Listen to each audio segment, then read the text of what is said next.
Hello दोस्तों, स्वागत है आपका 31 जनवरी के न्यूज़ डिस्कशन में। आज का जो पहला आर्टिकल है वो है नामदफा को लेकर। तो नामदफा नेशनल पार्क जो है वहाँ पे 12 साल बाद हाथी देखा गया है। तो आखिरी बार हाथी यहाँ पे 2013 में देखा गया था। तो अरुणाचल प्रदेश के चांगलांग, कौन सा डिस्ट्रिक्ट है?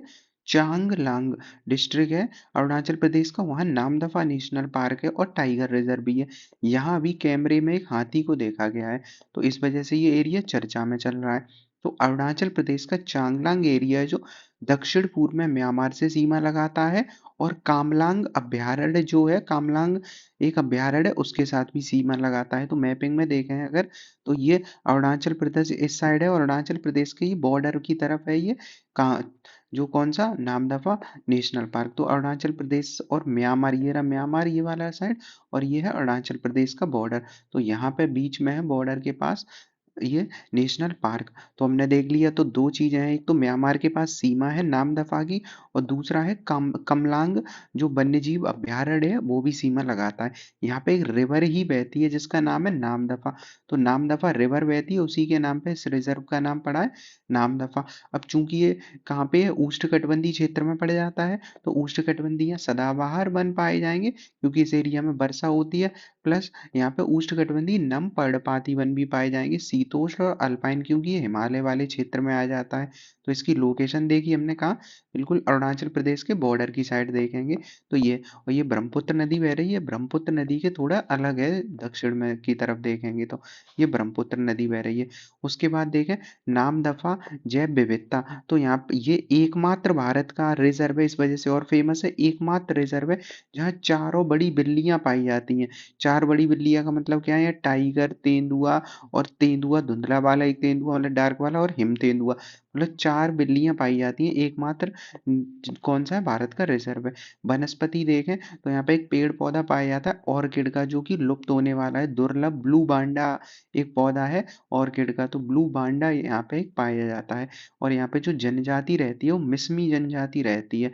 तो मिसमी जनजाति है, तो वो रहती है यहाँ पे, और यहाँ पे ब्लू बांडा करके एक पौधा पाया जाता है।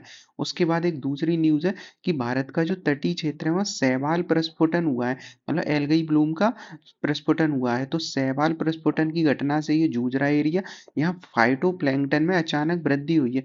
इससे जुड़ा एक हमने आर्टिकल देखा था कि फाइटोप्लैंक्टन में क्या होता है, एक तालाब या कोई तटीय क्षेत्र होता है, वहाँ एकदम से क्या होता है, नाइट्रोजन या फास्फोरस मतलब नाइट्रोजन वगैरह बढ़ जाती हैं चीजें, तो या केमिकल्स वगैरह जो खाद डालते हैं वो। तो इन एरियाओं में क्या होता है, अचानक से एल्गी ब्लूम, जो ब्लू ग्रीन एल्गी वगैरह जो हरी घास होती है वो फैल जाती है। तो उसी के संबंध में एक अध्ययन आया है जो कि इनकॉइस के हैं, जो भारतीय महासागर सूचना केंद्र, उन्होंने इसके बारे में बताया कि पूर्वी और पश्चिमी तटों पे ऐसे 9 हॉटस्पॉट क्षेत्र देखे गए हैं जहाँ पे इनका क्या हुआ है, शैवाल अत्यधिक मात्रा में पाए गए।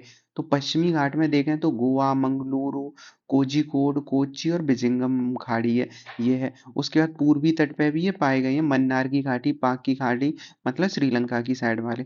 भौगोलिक पैटर्न क्या है कि दक्षिणी तट पर उत्तरी तट की तुलना में अधिक प्रस्फुटन होता है। तो दक्षिणी तट पे, दक्षिण वाले तट है दक्षिण की तरफ, तो वहां पे ज्यादा होता है। पूर्वी तट पर, पूर्वी तट पे वाले एरिया में क्या होता है, मानसून की शुरुआत के दौरान ये होता है। अब चूंकि ये एल्गी ब्लूम के बारे में हम पढ़ चुके हैं तो जानते हैं ये क्या होते हैं, हानिकारक होते हैं, क्योंकि जिस जलीय क्षेत्र में ये रहते हैं ऑक्सीजन की क्या कर देते हैं, नीचे कमी कर देते हैं। तो बायोलॉजिकल ऑक्सीजन डिमांड कम हो जाती है, जिससे मछली जलीय जीवों का जीवन कैसा प्रभावित होता है।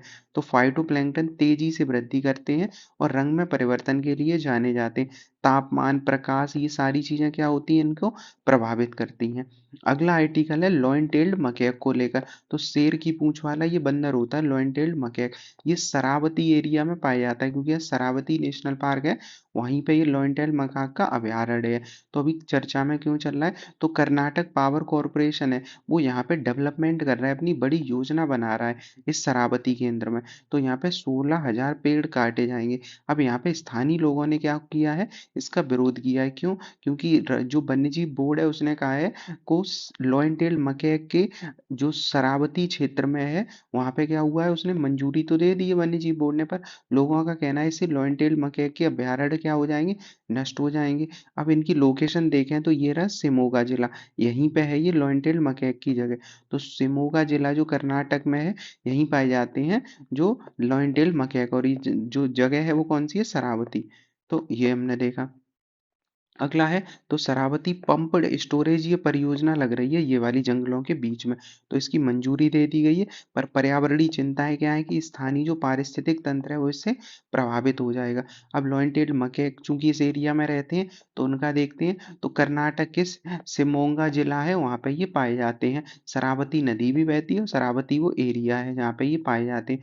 अब चूंकि एरिया पश्चिमी घाट का है तो सदाबहार और अर्ध सदाबहार वन पाए जाते हैं। लुप्त प्राय हैं ये, जो लॉयन टेल्ड मकैक होते हैं, शेर शेर की पूंछ वाले बंदर, ये कैसे लुप्त प्राय हैं। तो ये इस वजह से और ये फेमस है, और केवल पश्चिमी घाट में ही पाए जाते हैं ये, और कहीं पाए भी नहीं जाते। तो ये देखा हमने। तो इनकी एक विशेषता होती है कि ये अलग अलग जो पुरुष होते हैं वो अलग अलग आवाजें निकालते हैं, 17 तरीके की ये आवाजों से अपने आप का संचार करते हैं, और जंगल में केवल ये भारत में पाए जाते हैं। चूंकि ये लुप्त प्राय है तो क्या है, साइट्स की परिसूची वन में है, और जो वन्यजीव अभ्यारण्य 1972 का अधिनियम है उसके अनुसूची वन में ही आते हैं। अगला न्यूज है कोंगो को लेकर। तो कोंगो और रवांडा के बीच विद्रोह हुआ है। तो अगर हम देखें तो ये है डीआरसी कोंगो। कोंगो दो देश हैं, एक ये कोंगो है इधर की तरफ जो पश्चिम में कोंगो, यहाँ कोंगो नदी बहती है तो उनसे ये अलग होता है। तो जो डोमिनिकन रिपब्लिक ऑफ कोंगो पढ़ रहे हैं, और इसके पास ही एक देश है वो है रवांडा, ये है रवांडा देश। तो रवांडा देश के विद्रोहियों ने कोंगो के पर अटैक किया है एक क्षेत्र पे, और मोगा डिस्ट्रिक्ट पे कब्जा कर लिया है। और चूंकि कोंगो क्या है, काफी खनिज क्षेत्र के लिए जाना जाता है, तो इस वजह से ये इंपॉर्टेंट रहेगा। तो डिस्ट्रिक्ट सिटी का नाम इंपॉर्टेंट रहेगा, मैपिंग में ये ऐसे जरूर आते हैं क्वेश्चन। तो गोमा गोमा जिला जो गोमा सिटी है उस पे क्या किया है, कब्जा कर लिया है किसने, रवांडा के विद्रोहियों ने। तो ये देखा। अब पूर्वी जो कोंगो एरिया वो खनिज का संपन्न है, इसी वजह से ये खनिज संपन्न है, इस वजह से यहाँ पे अटैक किया गया। बाकी विदेशी स्तर पर मतलब पूरे अंतर्राष्ट्रीय स्तर पर इसके लिए बैठकें भी हैं। कॉन्गो को देखें तो ये कोई कौन सा कॉन्गो था, डीआरसी कॉन्गो मतलब डोमिनिकन रिपब्लिक है। तो ये कॉन्गो लोकतांत्रिक गणराज्य है, ये अफ्रीका का दूसरा सबसे बड़ा देश है। तो पहला कौन सा देश है सबसे बड़ा, अल्जीरिया देश है, तो ये दूसरा सबसे बड़ा देश रहेगा। यहाँ पे जो फेमस जगह है वो है कटंगा प्लेटू। तो कटंगा प्लेटू, यहाँ पे जो कटंगा का पठार है वो सबसे प्रमुख खनिज क्षेत्र है, यहाँ पे कोबाल्ट, टिन, रेडियम और यूरेनियम सहित हीरे की आपूर्ति होती है। उसके बाद अगला जो है आर्टिकल वो है फिल्म छावा विवाद को लेकर। तो छावा एक मराठी फिल्म है जिसमें महाराज जो सामाजी थे, जो छत्रपति शिवाजी के पुत्र थे सामाजी, उनके जीवन पर आधारित है, पर उन्हें नृत्य करते दिखा दिया गया है, लेजिम नृत्य। इसके कारण क्या हुआ है, विवाद हो गया है यहाँ पे।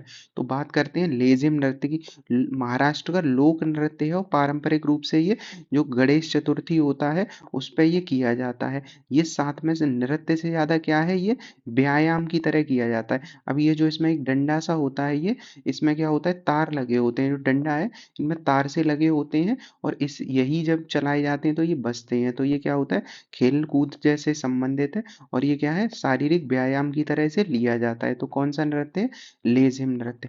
तो ये आज का 31 तारीख का इम्पोर्टेंट जो करेंट अफेयर्स थी वो देखा हमने।